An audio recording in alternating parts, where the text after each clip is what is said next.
Cinema അടിപൊളി, ഒരു രക്ഷയില്ല, പൊളിപ്പടം. വിജയിന്റെ അവസാനത്തെ പടം സൂപ്പറായിരുന്നു. എന്തായാലും നമ്മുടെ എച്ച് വിനോദ് സാറും വിജയാണനും കൂടെ പടം തൂക്കി മക്കളെ. പടം അടിപൊളിയായി, അടിപൊളി പടം, ഒന്നും പറയില്ല. രക്തബന്ധം കൊണ്ടല്ലേ, കർമ്മബന്ധം കൊണ്ട് എനിക്കൊരു ഏട്ടനുണ്ട്, അതാണ് ജോസഫ് വിജയൻ, നമ്മുടെ വിജയൻ. എന്തായാലും പടം അടിപൊളി.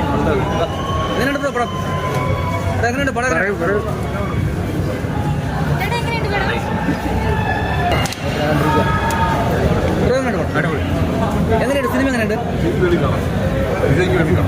ഇഷ്ടം തൂക്കി.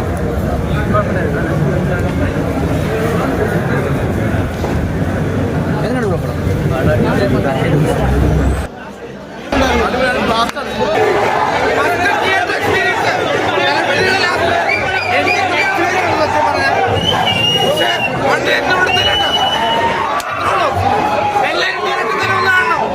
യോജിപ്പിക്കണ്ട, അങ്ങനെ അല്ലാണ്ടൊന്നല്ല, തിയേറ്റർ വന്ന് എക്സ്പീരിയൻസ് ചെയ്യണം. തലമുതേ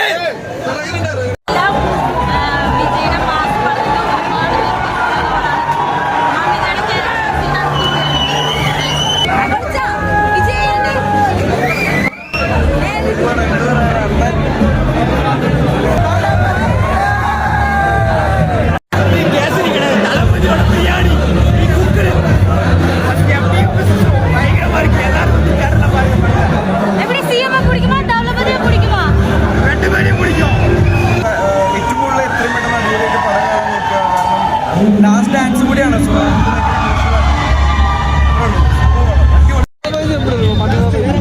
அவங்க ஆக்டிங் சூப்பராக இருந்துச்சு. அவங்களும் நொறுக்கிட்டாங்க நல்லா. எமோஷனல்லி எல்லா சீனுமே அவங்க நல்லா பண்ணியிருந்தாங்க. பக்காவாக இருந்துச்சு படம். தளபதி சிஎம் அப்புறம் பார்க்கும்போது எப்படி இருந்துச்சு? ஸோ அந்த டைலாக்ஸ் வச்சுருக்காங்களா, சில டைலாக்ஸ் வந்து அந்த சிஎம் ஆனதுக்கு அப்புறம் அதுக்கு அந்த ஸ்க்ரீனில் பார்க்கறதுக்கு விசிஸ் தெரிக்குது, செம்மையாக இருந்துச்சு. ஏதாவது ட்ரை பண்ணலாம் அப்படின்னு சொல்லி ஓகே, ட்ரை பண்ணு. படம் பார்க்கும்போது தான் தெரிஞ்சுது தமிழ்நாட்டில் இருக்கிற என்னுடைய ஃபேன் பேஸ் எப்படி இருக்கிறாங்களோ அதே மாதிரி தான் கேரளா நண்பர்களும் இருக்கிறாங்க. நல்லா நீங்களாம் வேறு லெவல், வேறு லெவல் சூப்பர் பண்ணிங்க, பக்கா மாஸ். ஓகேங்களா? பாருங்க വഴിയുണ്ട്, എങ്ങനെയാണ് അറിയില്ല. എന്തായാലും സംഭവം അടിപൊളി. ഫോട്ടോ വരും, അതിന്റെ ചെലവാന്ന് തോന്നുന്നു മിഠായി കേട്ടോ.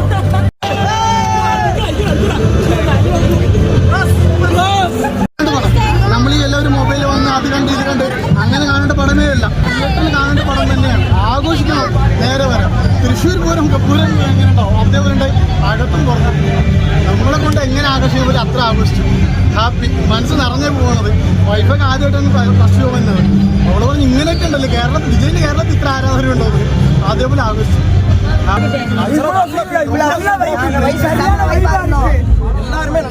இப்பதான் படம் ஸ்டார்ட் ஆச்சு. நாங்க அதுக்குள்ள படத்தை பார்த்தே பார்த்தோம். இப்பதான் ஷோயே ஆரம்பிக்க போகுது. பட் இங்க ஏர்லி மார்னிங் 6 o'clock கிடைச்சது ரொம்ப சந்தோஷமா இருக்கு. எல்லாருமே ஹாப்பி. கண்டிப்பா எல்லாருமே பாருங்க, சூப்பரா இருக்கு படம்.